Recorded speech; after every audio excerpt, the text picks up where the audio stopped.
This episode is brought to you by Navy Federal Credit Union. It's a special thing to be a member of Navy Federal because they are a member-owned, not-for-profit credit union that invests in its members with amazing rates and low fees. That's why members could earn and save more every year. Plus, they serve all branches of the armed forces, veterans, and their families.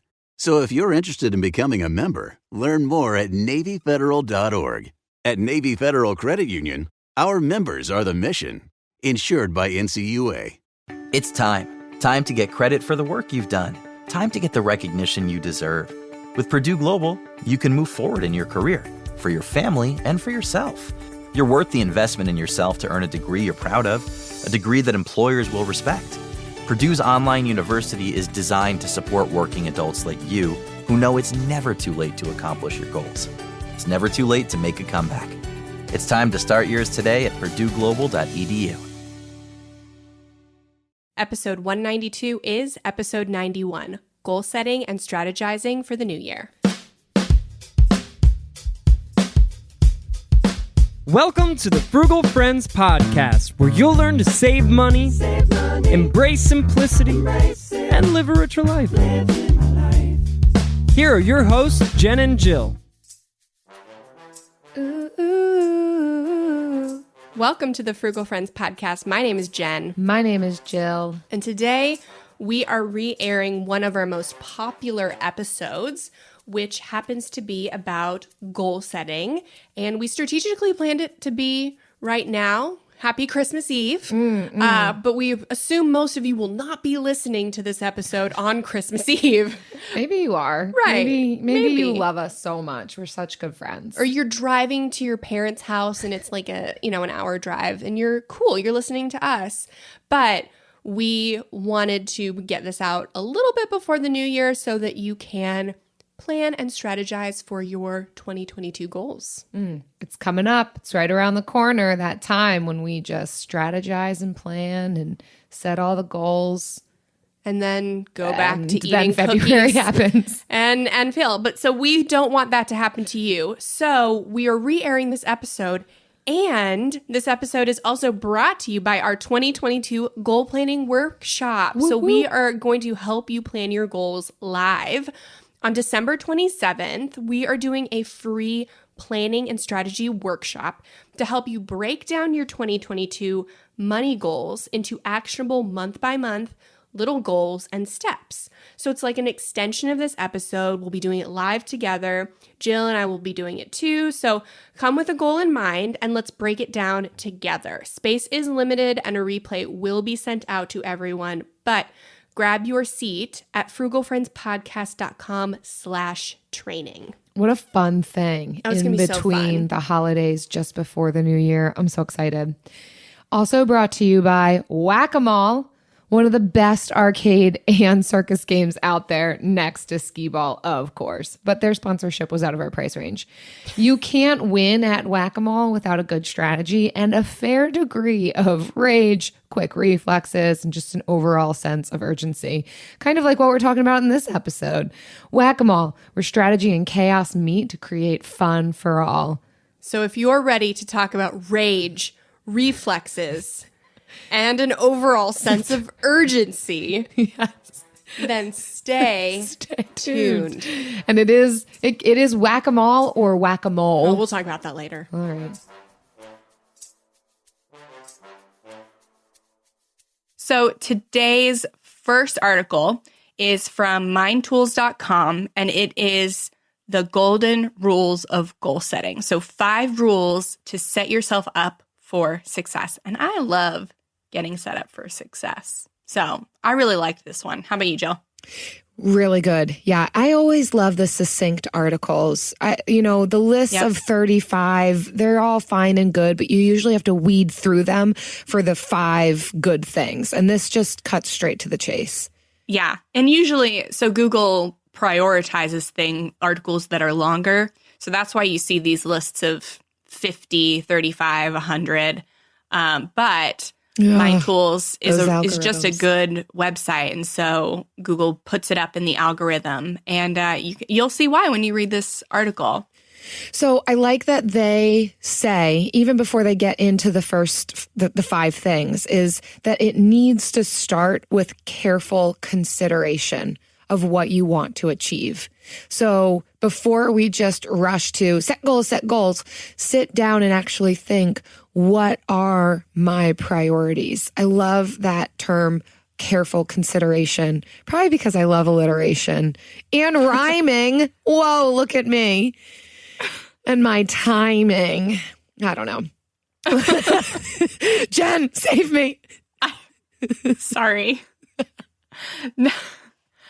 Let's start with the 5 golden rules. The first one is set goals that motivate you. So definitely once you determine that your goals are relevant, that they will get you to where you need to be, you want them to be big enough to motivate you. So not, just make a to-do list, but you want them to be relevant and get you closer to your goal, and that is going to motivate you. Yeah, you need to have a value for achieving it, and it has to be related to your highest priorities in life. And I know that Jen will probably talk about goal competition because she loves talking about that. But this is related to that of where are the big rocks in your life as far as the things that take up the most space and are the biggest priorities, and look to set goals around those things first. Yes. So, number 2 of the 5 golden rules, I know we said we weren't going to talk about it, but we are going through this article, so we're going to put it out there for you. Set SMART goals. So if you've been in this space for a while, you are familiar with what SMART goals are. If not, I'll quickly run through it, but we won't spend a ton of time on this.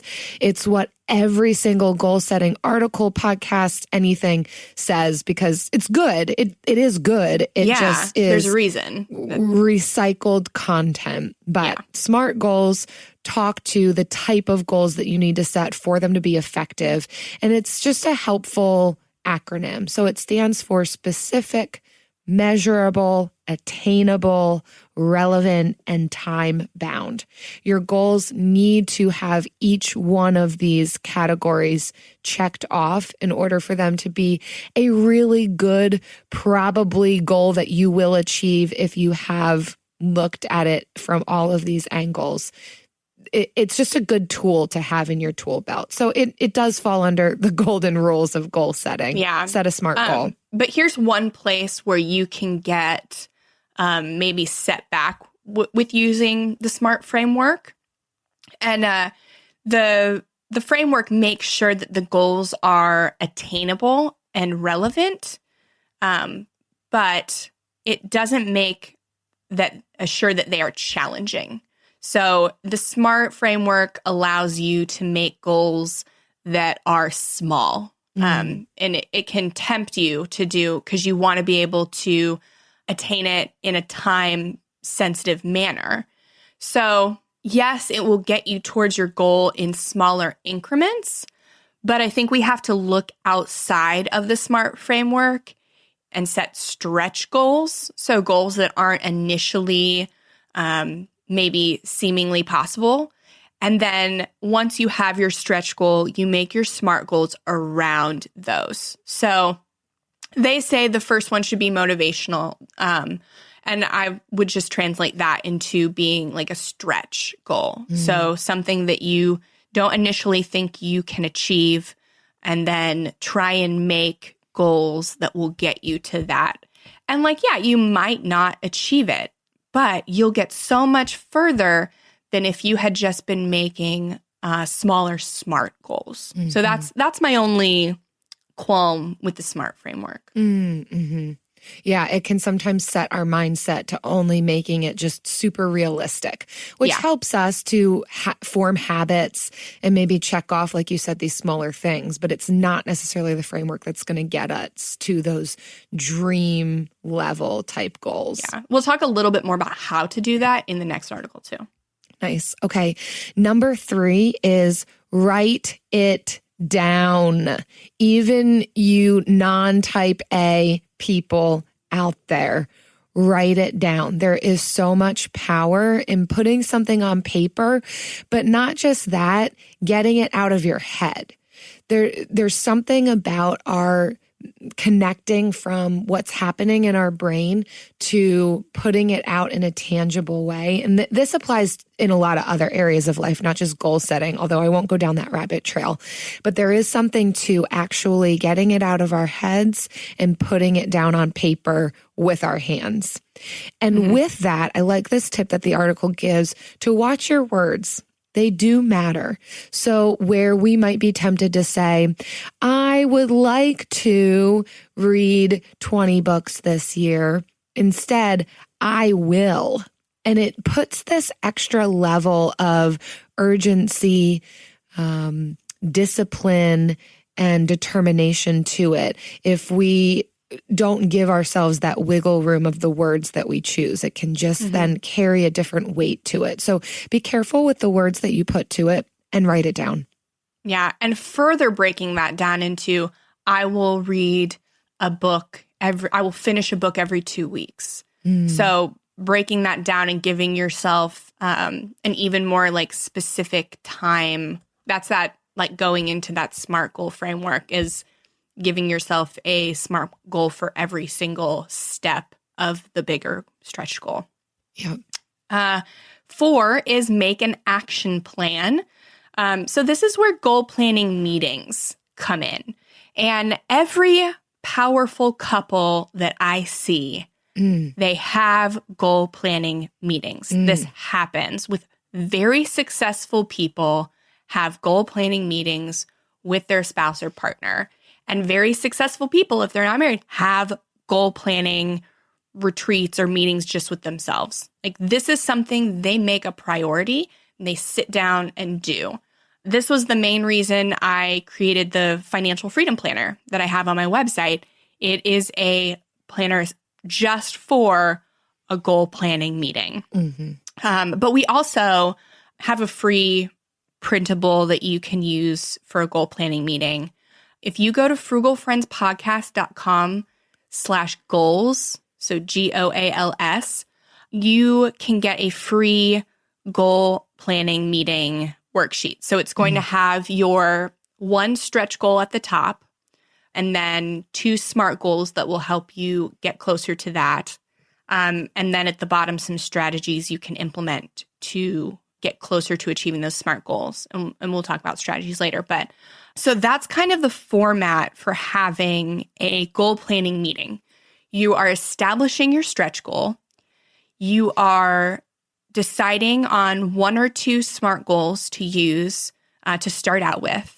And then you are figuring out the changes that you need to make to get closer to those SMART goals.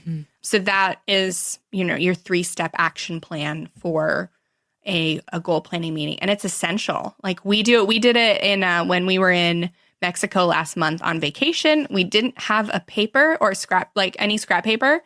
So we did it on the back of paper coasters. Oh, how we wrote our goals for just January on the back of some coasters. Oh, while you were at an all-inclusive resort. Yes. There's nothing better to dream big than when you're laying on the beach. Yes, on our balcony of our suite. Oh, okay. Writing on some coasters. That's amazing. So number 5 of the 5 golden rules is stick with it, which doesn't sound super tangible, but it is related to numbers 3 and 4 of writing it down, having an action plan, and then sticking with it. That is key. If you don't stick with it, then you're not going to accomplish your goal. That's just obvious. So building in these activities. So the action plan, right? What you just said, Jen, of having the meeting with your husband, but then continuing to meet from there and reevaluating. How are we doing? Are there any shifts that we need to make? Is this still high priority? Have we accomplished the goal? Do we need to set a new goal? Like constantly reevaluating and having reminders, which I also think the tangible piece of that is number 3 of writing it down, because if it's written down and if you have some sort of visual constantly, then it does make it easier for it to be at the forefront of your mind and for you to be able to stick with it. So if there's some way for it to be a regular reminder or a visual or even an alarm in your phone that goes off every 2 weeks or a meeting planned every month, whatever it is, have a way that you know will work for you to be able to stick with that thing. Yeah, definitely. So that's all for this one. So our next article is from James Clear. He's the author of Atomic Habits, and he is a brilliant mind in the world of habit formation, and I really enjoy his writing. So he has a really unique perspective on goals, and it's that you shouldn't make them. But we're looking at his article on goal setting, and it's called A Scientific Guide to Setting and Achieving Goals. So what did you think about this one, Jill? Oh, this spoke to my logical brain so much. And I do think that for those who are a bit more concrete thinkers, who aren't your dream board creators out of cut up pieces of magazines, this article's for you. It really breaks it down as far as what works when we understand the human psyche, what actually helps us to do the things that we want to do. And I wrote, even in our outline, science and strategy. What he goes into is talking about those two things and why it works and how to do the things to actually get at what we want to see achieved in our life. So love this perspective. Yeah. Making a goal is the easy part. Yeah. It is easy to make a stretch goal, make SMART goals, but it's that final part of what are the strategies that you're going to use to actually do these goals. And I just love how he breaks that down and tries to change your mindset from a SMART goal framework to a forget your goals and just focus on the systems that will take you there. And I don't think you should forget your goals. I think you should still make goals, or we would be having a completely different episode topic right now. Yeah. But I think his view on focus on the strategies that get there, and you're going to have a much higher percentage rate of reaching those SMART goals. AI might be the most important new computer technology ever. It's storming every industry, and literally billions of dollars are being invested. So, buckle up.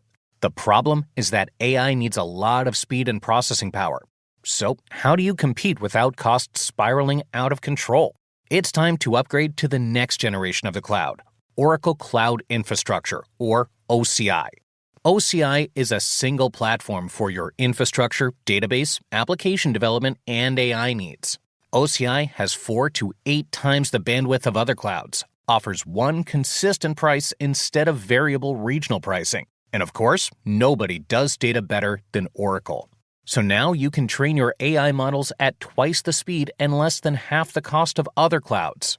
If you want to do more and spend less, like Uber, 8x8, and Databricks Mosaic, take a free test drive of OCI at oracle.com/strategic. That's oracle.com/strategic. Oracle.com/strategic.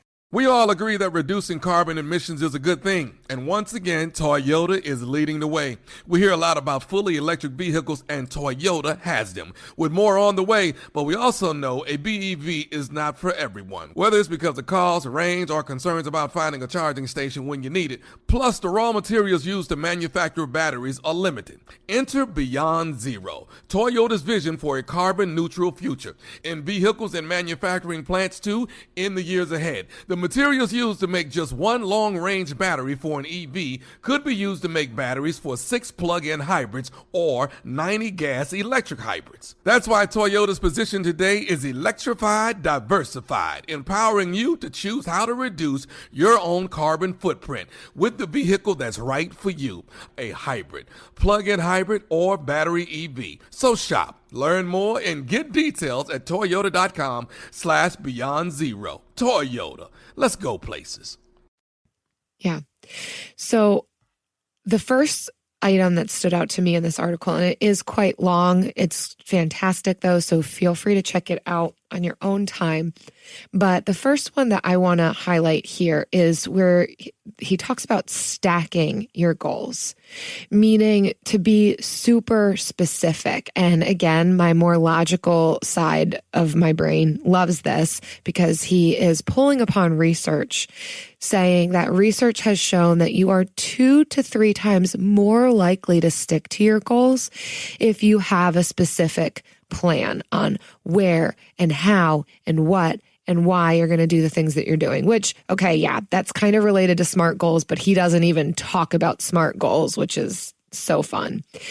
So they used within the research that he's talking about, they used this specific phrase saying that if you fill in this phrase, you are so much more likely to actually accomplish it. So he gives the example of during the next week, I will partake in at least blank amount of time of vigorous exercise on blank day at blank time of day at blank place. So you can see how specific it's getting, like literally down to what time are you going to do this thing? And having written that out and being so specific actually makes you 2 to 3 times more likely to do that thing. Yeah. So just like if you have a goal to read 20 books this year, then I'm going to read for 20 minutes before I go to bed every single night. And I will read, break your book up into pages and say, I'm going to read at least 20 pages, but no more than 50. And so one of his things is like have upper bounds. Yeah. That's the next one. I'm getting out of order. I am going to talk about the other one I want to talk about, but the next one is to have upper bounds. So yeah, we say, I want to read, 20 pages a night. So his thing is, instead of just saying, I want to read at least 20 pages, say, I want to read at least 20 pages, but no more than 50. Mm-hmm. So giving yourself that upper bound, it motivates you. It subconsciously motivates you to go beyond your minimum. Mm-hmm. And you want to go further to that upper bound. Versus if, my goal is to do at least 5 push-ups a day, I'm doing 5 push-ups. But if my goal is to do at least 5 push-ups, no more than 20, I'm more likely to go for 20 or at least 18 or something. Mm-hmm. Personally, I will go for none. But that's that's the psychological effect. Just those simple words and that simple phrase has on our actions. But what he's also arguing about the upper bound is that it does have a cutoff, in that sometimes we could say, I want to read 50 pages tonight, but if we don't set the upper bound, then we might get carried away and read 500 pages. But then now what? Because then the next day it's like, well, I read so many. We might feel like, that's what I need to do now that I've proven that I can do that. And it creates unsustainability. It's not going to have much longevity to it. And so he's arguing that there really is this specific area where we experience the maximum achievement or our maximum potential. And if we push too far beyond that, then it's no longer sustainable. So finding where that happy medium is of where you achieve the most, but it's also creating longevity. So there's multiple purposes for the upper bound. Super interesting concept. Encourage you to try it out. Yeah. Another one that I am passionate about is ruthlessly eliminating your goals. And this comes back to goal competition. I'm a big fan of the book, The One Thing by Gary Keller. And it states if you focus on one thing at a time, you're more likely to reorganize your priorities and commit to that one thing like more fully, with less decision fatigue and less goal competition. Mm-hmm. And so you reach goals faster, more efficiently, and to a higher degree than you would have if you're going for multiple goals at the same time. So that's why there's only one stretch goal on the goal planning worksheet. And you can have a few SMART goals that point to that stretch goal. But even those goals that point to the main goal, you shouldn't be working on a lot of them at the same time. Yeah. I wouldn't do more than 2. Because once you have the SMART goals, then you have to work on changing your lifestyle and your habits. And you can't change your habits and lifestyle drastically at any given point in time. So you have to further it down and only pick a few things from your life to change at a time. Mm-hmm. So it all kind of works in tandem. And so that's why I am passionate that you should just be focusing on as few things as possible at once to ensure that you reach them and you reach them well, that you're not just floundering. Mm-hmm.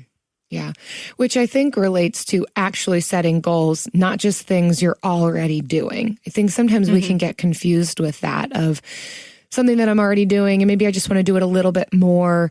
Okay, that's kind of doable without sitting down and doing an entire action plan and constant follow-up meetings. Don't cloud all of your goals with just something that's already a part of your rhythm. That's not what we're talking about. We're talking about these big goals that's going to take effort, that's going to take sacrifice, that's going to take determination, an area of life that you have lacked motivation, but it's really a big priority to you. That's what we're talking about. Yeah. And having too many goals at the same time, like your goals could change over the years. They will change over the years. And if you are working at too many things right now, then you're gonna inevitably work towards things that in a few months or years won't be your goal anymore. And so you're gonna make progress to something that doesn't matter anymore. And I have done that so many times in my life.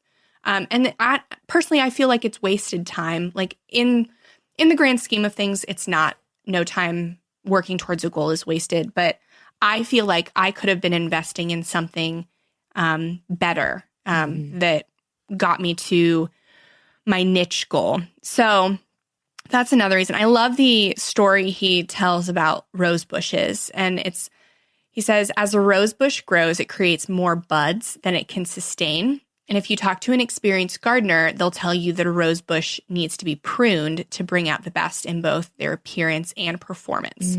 So in other words, if you want a rose bush to thrive, then you need to cut away some of the good buds so the great ones can fully blossom. And it is a mantra to live by, that you're not just pruning away bad stuff out of your life. You're pruning away good stuff too, but it's in order for the great stuff to fully blossom. Such a helpful illustration, especially if you've gardened before. If you haven't, then it kind of takes some explaining. But I learned that with tomato plants that you've got to snip off some of the buds to get some really amazing, juicy tomatoes. So you might get less, but you'll get better tomatoes. I don't garden, so I don't know anything about that. Well, but I just told you about that. So now you can apply it to your life. So if you want like a rose-shaped life or a tomato-shaped life, follow these mantras. The last thing that I want to point out in this article, and it really is good, you should definitely read it, anything by James Clear, I'm a big fan of, is how to align your environment with your goals. Yeah, because I feel that is the biggest barrier that we have to meeting our goals and to changing our lifestyle and implementing strategies to achieve our goals is our environment. So he gives some like smaller examples. So if you sleep with your phone next to your bed, then checking social media and email as soon as you wake up is likely to be your default decision. If you walk into your living room and your couches and chairs all face the television, watching television is the likely default decision. If you keep alcohol in your kitchen, drinking consistently, more likely to be default decision. It's like he's at my house talking to me, if we're being honest. And then, so he says, so figure out ways to make your default decision healthier. So if you keep a dumbbell next to your desk at work, then pumping out some quick curls is more likely to be your default decision.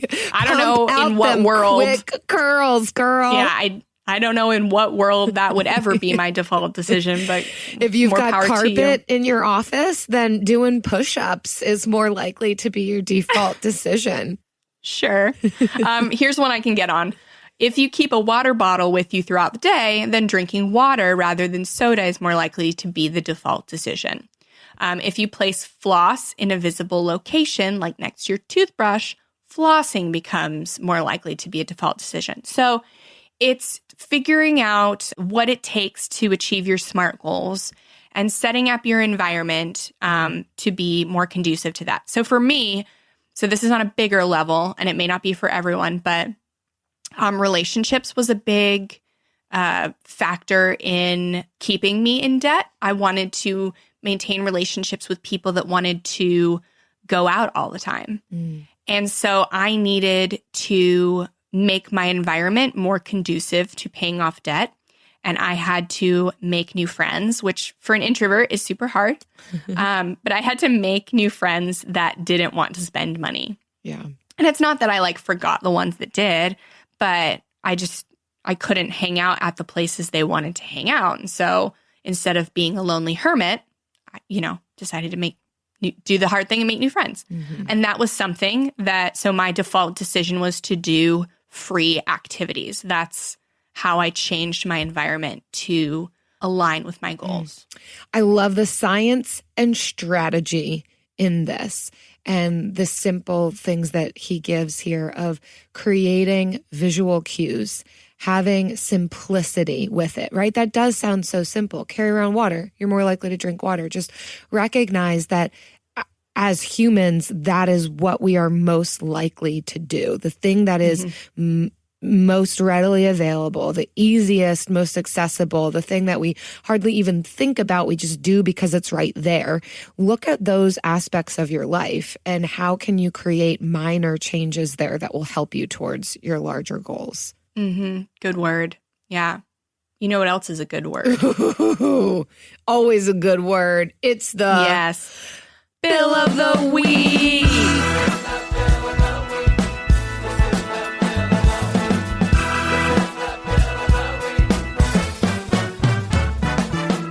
That's right. It's time for the best minute of your entire week. Maybe a baby was born and his name is William. Maybe you paid off your mortgage. Maybe your car died and you're happy to not have to pay that bill anymore. Duck bills, Buffalo Bills, Bill Clinton. This is the Bill of the Week. Hi, Jen and Jill. This is Ellie, and I'm contacting you from Brisbane in Australia.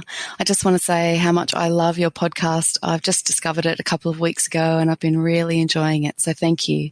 I also was inspired to send my own Bill story because I really love your Bill of the Week section. So my Bill of the Week story for you is actually, for me, a bill of the year, and it's about my power bill. So we have solar panels on our roof, and because of that, we only get one power bill every year in winter when we don't generate a whole lot of power. For the rest of the year, we actually get credit back from our power company because our solar panels generate enough power to meet our own power needs, but the excess power that we don't use goes back into the grid, and the power company pays us for that. So that's really fantastic. And the reason that we were able to get solar panels on our roof is that we're really frugal. And many years ago, we saved up, and we also used a government grant, a rebate, to be able to get the solar panels, which has been fantastic. So we've had really low power expenses for years now. Anyway, thanks for your podcast and for validating my frugality. I didn't realize frugality was a thing until I discovered your podcast. So thanks very much, and keep up the great work. I'm really enjoying it. Thanks. Bye. Oh my gosh, Ellie. That's amazing. Ellie, thanks for calling in from Australia. I've never been there, but that is on my bucket list. One of the places I'd love to go. So fun to have a frugal friend in Australia, and how amazing. This really is the quintessential of frugality, what you're sharing with us, of not just how you saved up to be able to buy the solar panels, how it saves you money, but also how environmentally friendly that is, and eliminating your energy usage because you are tapping into the sun, and your yearly bill, my gosh, yes. Everything combined. It's amazing. Thanks so much for sharing that. Yeah. And we do a lot of solar panels here, but they're not super affordable for what you get.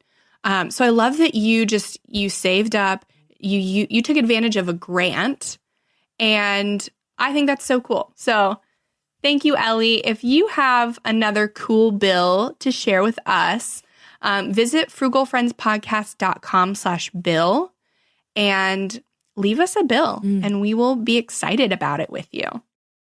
We all agree that reducing carbon emissions is a good thing. And once again, Toyota is leading the way. We hear a lot about fully electric vehicles, and Toyota has them, with more on the way. But we also know a BEV is not for everyone, whether it's because of cost, range, or concern about finding a charging station when you need it. Plus, the raw materials used to manufacture batteries are limited. Enter Beyond Zero, Toyota's vision for a carbon-neutral future, in vehicles and in manufacturing plants too, in the years ahead. The materials used to make just one long-range battery for an EV could be used to make batteries for 6 plug-in hybrids or 90 gas-electric hybrids. That's why Toyota's position today is electrified, diversified, empowering you to choose how to reduce your own carbon footprint with the vehicle that's right for you.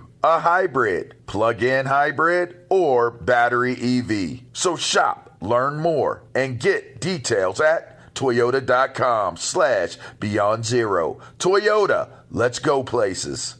We're an Instacart family. Oh my goodness, we saved so much time with same-day grocery delivery. So we joined Instacart Plus. And now we're saving more money. We get unlimited free delivery on orders over $35, 5% credit back on pickup, and a family account to shop together. Did you know members save $460 a year when they order at least once a week? I do now. See how much you'll save. Visit instacartplus.com for 2 weeks free. Average savings exclude membership fee. Individual savings may vary. Credit back excludes alcohol. Paid membership auto renews. Additional terms apply. We're always excited about these things. We are so excited. And we don't feign it at all. We are legit excited. We keep talking about sharing the video at some point because Jen and I do video calls with each other because there's so much that you miss out on with what our faces and our bodies do while we're recording. There's real excitement and fist pumping happening. Yeah. I don't watch a lot of YouTube, so I don't understand it, but apparently a lot of people do. So someday. Maybe that'll be on the Frugal Friends goals. We should set Frugal Friends goals. We should. Well, it's just occurring to us now, so. Cool. We should have a goal planning meeting, Jill, with the two of us. Yeah, and it could be an episode. Because you're like my podcast wife. Yes.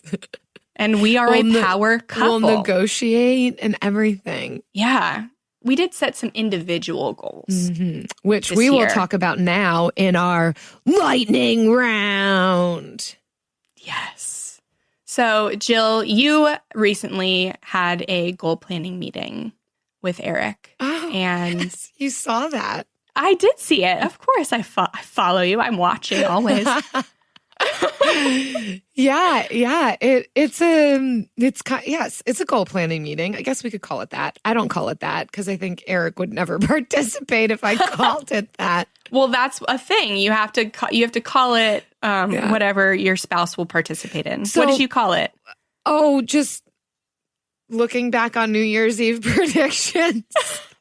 I don't know what we call it. You made a spreadsheet. Let's drink coffee on New Year's Day. So, yes, Eric and I have done this for the past, I guess this is our 4th year. So since 2017, it started just on paper. We've moved to online because it's 2020 now.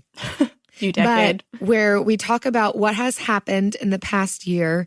We did make some changes, but this is how it started. What has happened, what we think will happen in the coming year, and what we hope will happen in the coming year. This year, we got rid of the what I think will happen column.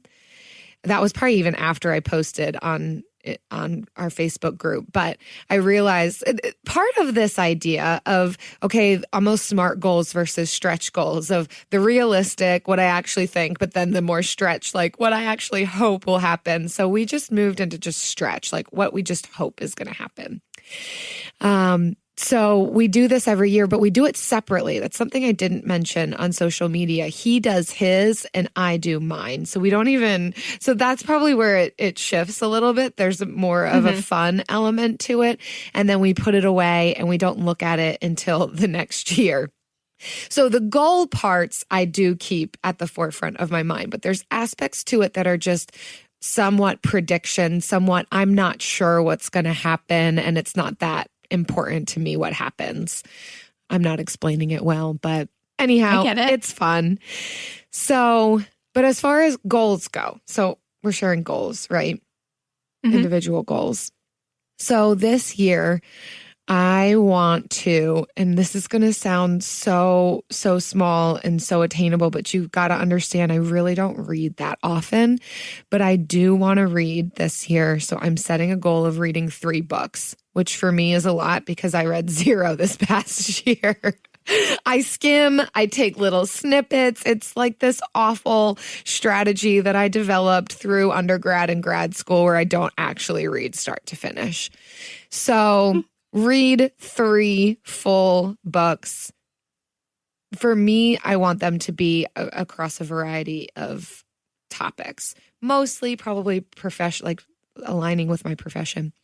I want to practice Spanish more. That's been a long-term goal of mine, to learn the Spanish language. So I've got some specific things related to that about how I'm going to do that. And then I also want to draw more. So for me, that will probably look like drawing 2 times a month. I'm going to do it when Eric is recording because his goal is to record his own album this year. So I'm seeing that I could kind of align my time with his. When he's doing that, I could pull out my pencils and pens and draw again. That's awesome. Yeah, kind of hobby related goals. I'm excited about them. Yeah. You could just go to Cancun to learn Spanish. We were practicing our Spanish over there. I was like, we need to come back more so we can speak more fluently. I have kicked around the idea of a Spanish immersion program. So maybe. I think I realized I was going to do it in 2020, go to Guatemala, attend like the Spanish acquisition program. But I realized that if I'm not doing it consistently here in the States already, and I'm not forming those habits, then it's going to do nothing. I have to, if I go and I invest that time and money, I've got to have the ability to keep it up. And I think I have to prove that to myself now before I go. So that's the plan. Nice. So my goals, my goals are all pretty stretch. I, in the past, have only made professional goals, and I've realized more this past year that I want to be more well-rounded. So I don't want to sacrifice my personal growth, or I don't want to grow professionally at the expense of my personal growth. And so ooh, that's so good. Yeah. So that's something I'm really taking into account this year because I go. I took like a 4-week maternity leave and then I was back to work. Like I just can't sit still. Yeah. So that's a big, working 24/7 is a big problem for me. And I want to continue to thrive, but also make some goals outside of that. So my first goal is professional. It's to earn 6 figures. That is definitely a stretch goal for me. I've never come anywhere close, but I've made some SMART goals and I've put some strategies in place where that will be attainable. So it'll be hard, but attainable. So that's... Is this dual income or just you? Just me. Dang, girl. I know. So it's definitely going to be a year where I'm really investing in my business. Getting into that next tax bracket. Yeah, I'm moving on up. Yeah. So my second one is to read the Bible in a year. I downloaded an app. It's called Daily Audio Bible. And they have the podcast. It's in podcast version too. But he reads the version, like the amount that you would read. Because I've had trouble reading the Bible in the past, but listening I can do. And then he talks about it afterwards, which is helpful. It's like a 45-minute podcast, but only 30 minutes of it is the actual reading. And then to work out 3 times a week. I am super bad at fitness, if you couldn't tell from all of the comments I make about fitness. But I do have a CrossFit membership and I do use it regularly. And I want to be even more consistent in it so that I can actually see progress and lose that baby weight. That's where I'm going with that. So those are my big goals for the year. Awesome. Yeah. And then pretty soon we'll have to set Frugal Friends goals. Yeah. I mean, we're almost at 500,000 downloads. And so I think we could get to... Which by the time this episode releases, probably will be there. We might be. Yeah. So maybe 750,000 downloads for the year. Mm-hmm. That would be lovely. Thank you so much for listening to the replay of this episode. We hope that you are going to have a great little break this weekend, kind of like we're having. So we thank you so much for listening and for your kind reviews on Apple Podcasts, like this one. It's from Bonjour, it's me, Charlotte. I imagine. Maybe. That's maybe how she's saying. But it says, Jen and Jill are frugal queens. It happens to be 5 stars. She says, I've been listening to Jen and Jill for over a year and should have posted this review a long time ago. As a grad student on limited income, the golden nuggets of information in this podcast have been life-changing over the past year. Also, most of my real-life frugal friends are men, so it is such a breath of fresh air to feel like I have frugal lady friends by listening to this podcast. Bravo, ladies, and thank you for all the hard work that goes into making this podcast. Oh, Charlotte. Thank you. Charlotte. I love the golden nuggets of information. What a cool image that is for me. Just like Wendy's chicken nuggets in the heart shape. That are gold and like raining down beautiful frugal information.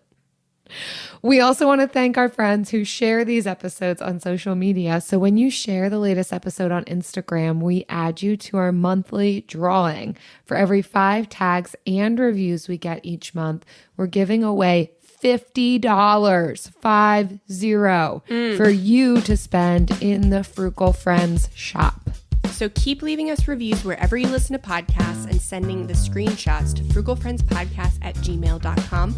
And don't forget to tag us on social. See you next week. Frugal Friends is produced by Eric Sirianni.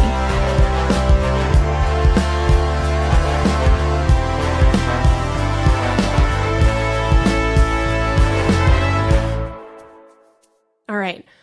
Whack-a-mole or whack-a-mole. Right.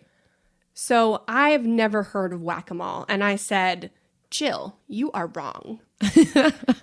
And I said, but I don't think I am. Maybe we're both right. And the internet has said we are both right. Yeah. So whack-a-mole is a game, an arcade game. Where you try and whack them all. You get as many points as possible by hitting the moles with your hammer. Through strategy, chaos, urgency, rage. Quick reflexes, and a bit of rage. So it is whack-a-mole and whack-a-mole. And isn't that just the truth about goal setting and strategizing in the new year? I think, isn't it have it all. Life? Isn't it about life where you're initially like, oh no, that's wrong because I know this for a fact to be true. Mm-hmm. And then you turn to the internet. And the internet where all says, truth is. And the internet says, no, you're both right. This is a beautiful way to start the year.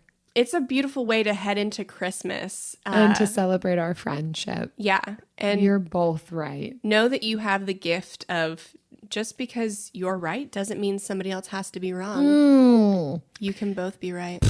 Love that relativism. So whack-a-mole, whack-a-mole, whatever you choose to do, get at that goal, strategize about it, and know that you are right. and sign up for our goal planning and setting live workshop on December 27th. frugalfriendspodcast.com/training. And if you write whack-a-mole to get whack-a-mole together, it almost looked like you were writing whack email. Ooh. So we're going to send you some whack email with a link to which our is like goal great planning email. Workshop. That'll help you. Yeah. Mm-hmm. Whack in the best sense of the word. All right, let's get them all. Let's whack them all.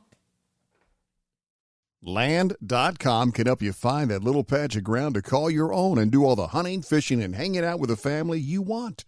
Just know that getting your own piece of land is something that can generate memories for generations, but also has the ability to generate income in both the near and long term. Like if you just want to start a rental business / family compound. Go to Land.com and check out the hundreds of thousands of rural listings from all across America. Enough dreaming about it. Land.com is a place to find and invest in your open space. With the best all-inclusive vacation deals to Mexico and the Caribbean, booking your getaway with Cheap Caribbean Vacations means you have more freedom to do your deal. Whether you want to enjoy snorkeling, endless margaritas and more, or simply soak up the sun and sand in a tropical paradise, Cheap Caribbean Vacations has your deal for that. Plan and book the exact getaway you want at exactly the right price for you by using our exclusive budget beach finder, or find a featured all-inclusive package and do your deal at cheapcaribbean.com.